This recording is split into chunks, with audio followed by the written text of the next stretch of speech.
Night டயத்துல மட்டும் இந்த மொபைல்லயோ, டிவிலயோ எதுனா பார்த்து பயப்படுற மாரி விஷயம் வந்துச்சுன்னு வச்சுக்கோங்களேன், நம்ம லைட்ட ஆஃப் பண்ணிட்டு படுத்தோம்னா, கண்ணு முன்னாடி வந்து நிக்கிற மாரியே ஃபீல் ஆகுது.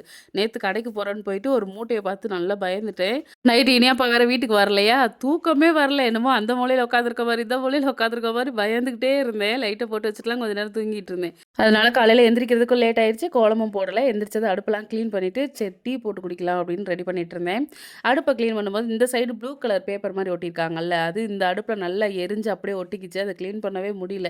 அது என்ன பண்றதுன்னு தெரியல. சரின்னு அப்படியே கிளீன் பண்ணி வச்சுட்டு, டீய போட்டு குடிச்சிட்டு, காலையில டிஃபனுக்கு வந்து சம்பா ரவ உப்புமா தான் செஞ்சிருந்தேன். கொஞ்சம் தூசி பறக்கிற மாரி இருந்துச்சு. அதனால நல்லா சொலகுல போட்டு தட்டிட்டு, அப்படியே தாளிச்சு விட்டாச்சு. நம்ம நார்மலா ரவ உப்புமா செய்வோம்ல, அதே மாரி தான் இதையும் செஞ்சிருந்தேன்.